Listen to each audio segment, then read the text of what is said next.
नमस्कार, मैं डॉक्टर हेम श्रीवास्तव। विखंडन या डिकम्पोजिशन क्या है?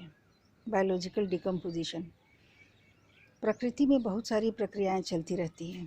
आंधी, तूफान, जनसंख्या का बढ़ना, सुनामी, उल्काओं का गिरना, बहुत सारी घटनाएं स्वतः चलती रहती हैं। आंधियों का चलना, बारिश का होना, जीव जंतुओं का पैदा होना। उसी तरह से जीव जंतुओं का मरना भी, जो पैदा हुआ है वो मरेगा। और बहुत सारी और प्रक्रियाएं इसके साथ साथ चलती हैं। सभी के सभी प्राकृतिक हैं, इनका होना बिल्कुल अवश्यम्भावी है। तो जब कोई भी जीव जंतु पैदा हुआ है तो वो मरेगा अवश्य, भले ही उसकी उम्र ज़्यादा हो कम हो। कुछ कीटों की उम्र मात्र कुछ मिनट या कुछ घंटे होती है, और बहुत सारे ऐसे जीव जंतु हैं जिनकी आयु बहुत ज़्यादा होती है, परंतु मरना सबको है।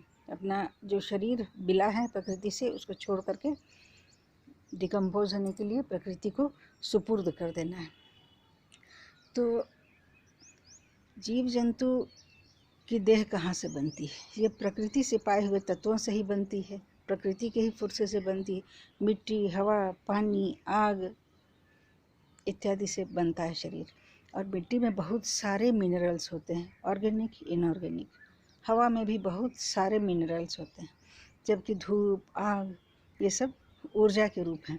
तो जीवित तत्वों, यौगिकों यानी कंपाउंड्स, और मैक्रोमोलिक्यूल्स, माइक्रोमोलिक्यूल्स और एनर्जी से मिलकर के बनता है शरीर।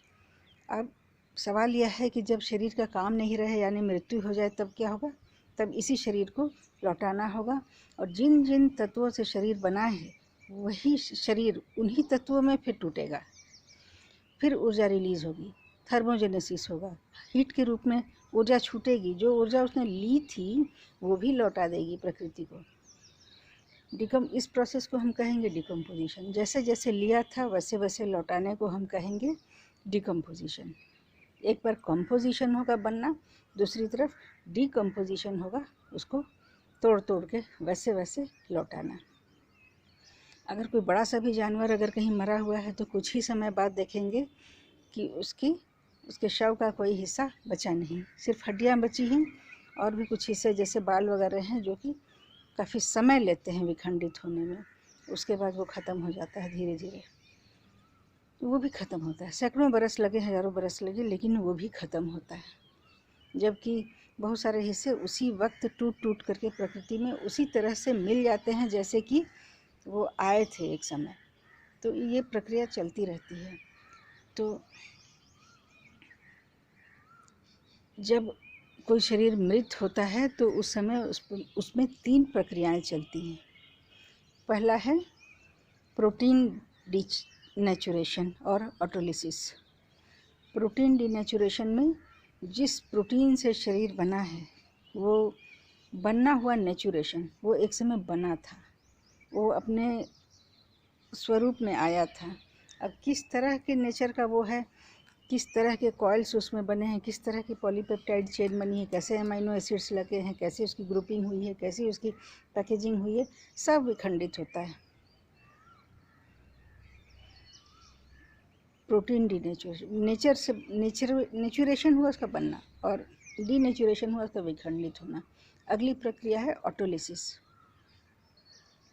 ऑटोलिसिस सेल के अंदर ही, किसी जीवित कोशिका के अंदर ही ये व्यवस्था रहती है कि वो सेल जब मरे या मरने के करीब हो तो उसमें बहुत सारे एंजाइम्स उसको स्वतः तोड़ने लगते हैं। उस कोशिका को, उस सेल को, उस टिश्यू को स्वयं तोड़ने लगते हैं, स्वयं विखंडित करने लगते हैं।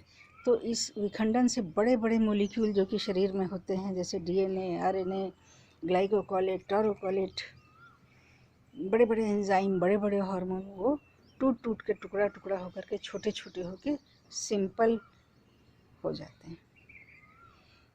तो ये भी विखंडन की अगली प्रक्रिया है। फिर आता है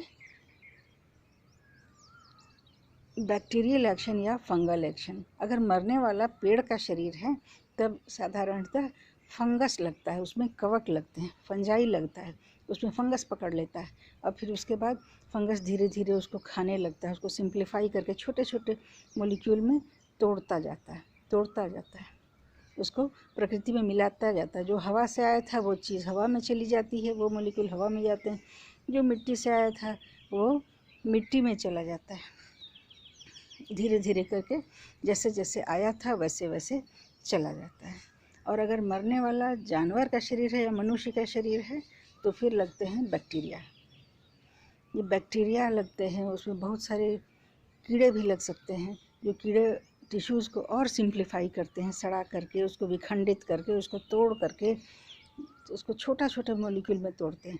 आगे का काम फिर बैक्टीरिया संभालते हैं। बैक्टीरिया और छोटे छोटे कणों में उनको तोड़ता है। बहुत सारा कार्बन डाइऑक्साइड निकलता है, बहुत सारी मीथेन निकलती है, बहुत सारे नाइट्रोजन के ऑक्साइड, सल्फाइड, हाइड्रोजन के सल्फाइड, बहुत सारे गैसें और निकलती हैं जो कि वापस वायुमंडल में जाती हैं या फिर मिट्टी में जाती हैं।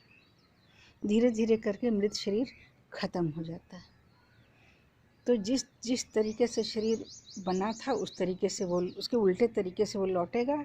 और शरीर अगर बना है तो उसका विखंडित होना तय है, एक ना एक दिन उसका टूटना उसी प्रकार से तय है। इस पूरे प्रक्रिया को हम कहते हैं विखंडन। विखंडन में बहुत सारे तत्व और मदद कर सकते हैं, जैसे वर्षा, धूप, पानी, ये सब भी, नमी, ये सब भी विखंडन में मदद करते हैं।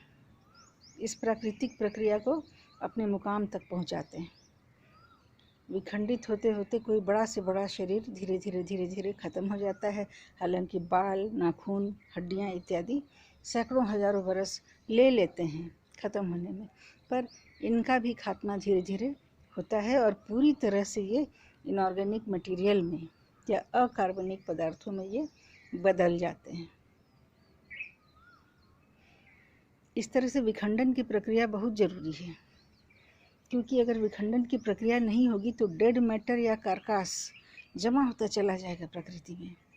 डेड मैटर जमा होता चला जाएगा। तब अगले आने वाले पीढ़ियों के लिए छोटे छोटे इनऑर्गेनिक मिनरल्स या आने वाले पौधों के लिए, नया पैदा होने वाले पौधों के लिए इनऑर्गेनिक मिनरल, हवा इत्यादि कहाँ से बनेंगे? अगर डेड मैटर ही जमा होता जाएगा बहुत कॉम्प्लिकेटेड फॉर्म में, तो फिर नए आने वाले पौधे और प्राणी अपना शरीर किस तरह से बनाएंगे? उनको पोषण पुराने मरे हुए जीव जंतुओं के शरीरों के विखंडित कणों से ही मिलता है। फिर मिलते हैं, अपने विचार देंगे कमेंट बॉक्स में।